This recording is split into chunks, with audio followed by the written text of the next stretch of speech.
Sir రీసెంట్గా కొన్ని pan India movies ఉన్నాయి కదా, Yeah. మీరు ఏ మూవీ గురించి బాగా వెయిట్ చేస్తున్నారు? పుష్ప, దేవర, ఇలాగా సంథింగ్. అన్ని సినిమాలు ఓజీ. అన్ని సినిమాలు నో నో నో నో అంటే నిన్న దేవర గ్లిమ్స్ చూసాము, Yeah. అలాగే పుష్ప గ్లిమ్స్ చూసాము. సో బన్నీ నాకు మంచి ఫ్రెండ్. తారక్ గారి గురించి ఆ దేవర గురించి మోర్ వెయిటింగ్, ఎందుకంటే దగ్గరలో రిలీజ్ ఉంది కాబట్టి. Yeah, yes, అండ్ ఇంకో విషయం ఏంటంటే నేను నా లైఫ్లో తారక్ గారితో సినిమా నాకు వర్కౌట్ అవ్వకపోయినా ఎన్టీఆర్ గారికి నా లైఫ్లో చాలా స్పెషల్ ప్లేస్ ఉంటుంది. ఎందుకంటే not because of he gave a film ఈ వర్డ్ అని కాదు. నేను షాక్ సినిమా తర్వాత ఎమ్మెల్యే ఒక కథ స్క్రిప్ట్ ఆయన ఓకే చేశారు. 2009లో పేపర్ కట్టింగ్స్ కూడా ఉన్నాయి. ఎందుకంటే ఇమ్మీడియట్గా నెక్స్ట్ సినిమా ఓకే అని చెప్పి నేను ఆ పేపర్ కట్టింగ్ దాచుకున్నా.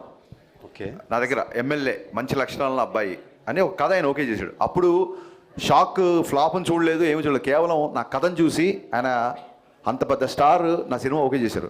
సో ఆయన మీద నా గౌరవం కానీ ఆయన మీద నా అభిమానం కానీ ఐఎమ్ మోర్ ఇండెప్టెడ్. మిగతా హీరోల కంటే కూడా ఆయనతో పనిచేసే సినిమా వర్కౌట్ ఒక గిల్ట్ ఒకటి, ప్లస్ నాకు అసలు నా నా ఒక షాక్ దర్శకుడిగా నా కథ ఓకే చేసిన ఫస్ట్ స్టార్ హీరో. సో ఎప్పుడూ ఎన్టీఆర్ గారికి నా గుండెలో స్పెషల్ స్పెషల్ స్పెషల్ ప్లేస్ ఉంటుంది. దేవర మొత్తం రికార్డ్స్ని తిరిగి రాయాలని మనస్ఫూర్తిగా కోరుకుంటున్నాను. Thank you sir.